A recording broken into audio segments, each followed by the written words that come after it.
Some plant combinations just work, no matter the style or the setting, and that's not accidental. These combinations succeed because they combine balance, structure, movement, and repetition all in one place. My name is Amy, and over at Pretty Purple Door, I help home gardeners design landscapes that are uniquely you. So I think that most plant combinations fail because we're often, as home gardeners, choosing plants one by one, sticking them together, and then just kind of seeing what happens later.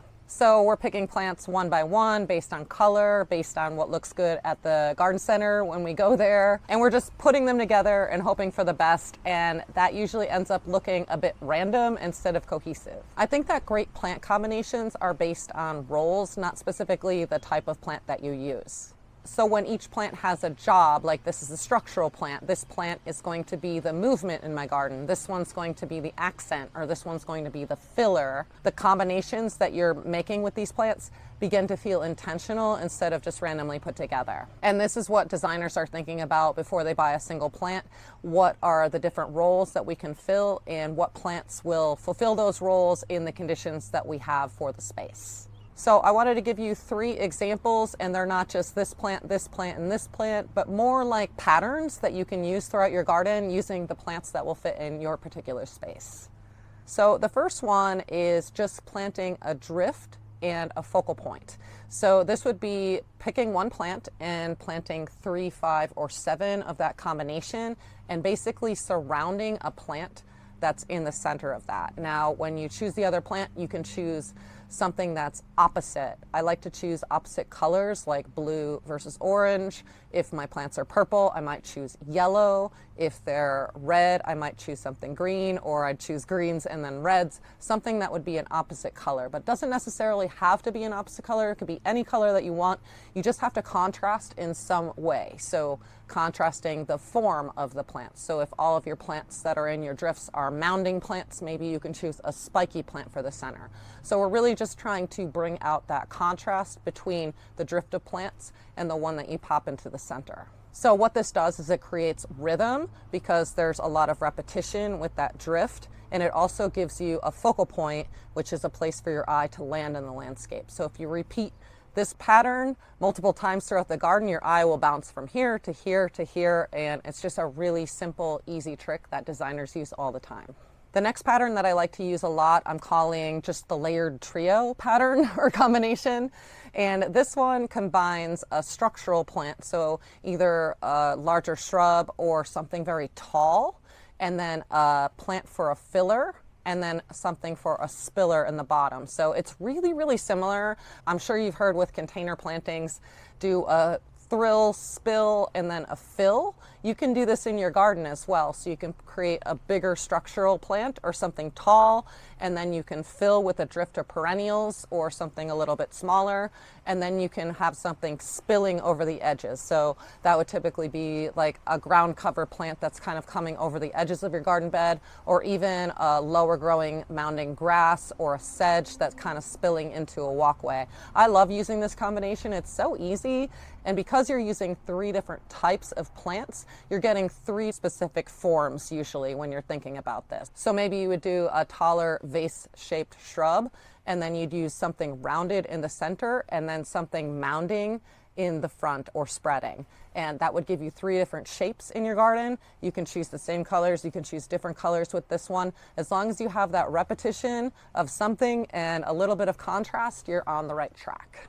The next pattern that I like to use is just contrast pairing combination. So what I would do here is choose 2 very, very different plant forms, maybe something very tall and pyramidal shaped next to something low and spreading. So this could be 2 different shrubs, it could be 2 different grasses, it could be a shrub and a perennial. It doesn't really matter what type of plant it is, just very, very bold contrast in the plant form. So you just need kind of opposites. And then what I do is I create some form of repetition within that vignette. So if it's not those 2 plants, those are contrasting, I would pick something that maybe blends in with one of the 2 forms that I've chosen. So if the perennial that I chose is purple, maybe I'd add some like lighter colored purple plants along the base of that to just kind of create some form of repetition in a color or a shape. and also have that really interesting contrast of forms together. So that contrast creates a ton of interest in your garden, and then that repetition of one of the shapes or colors creates the repetition that you need to make it feel cohesive. So why do these combinations work no matter what plants you choose? They just kind of are little formulas that you can plug in. It's because they're all following different design principles and just automatically doing them without you having to think about it much. So you're creating structure, contrast, repetition, all in one go without having to think much about those different principles that we learn in design school. They also give the eye something to follow, so when you're creating that repetition, your eye can bounce from space to space, and that's just a really easy way to make a garden feel put together and make it flow. And I love them just because they're flexible, they're patterns. It's not like you have to use this specific plant with this specific plant and this specific plant, and then you try to plant them and your garden just doesn't have the right conditions for that. It kind of lets you play around within a framework so that you have your choices narrowed down, but you're not tied so hard into a box that you can't make your own unique choices for your garden. So one question I get a lot is, how do I know which plant is the focal point plant? And it's just basically one that is contrasting. So contrasting in color, contrasting in shape, form, or size, any of those things would be the reason that would be the focal point, and the other one would be the drift. Another thing I hear a lot is, oh, what if I already have a mix of plants? Well, that's great. Go into your garden and see what you have already. See if you can take any of those plants that you already have and put them into a formula, maybe experiment a little bit, move them around to see if you can create one of these vignettes at home right now. I do this all the time where I'm like, oh, I love the shape of this mounding plant, and I think that might look really nice next to this tall spiky grass, and I might grab a chunk of it, divide it, and put them together.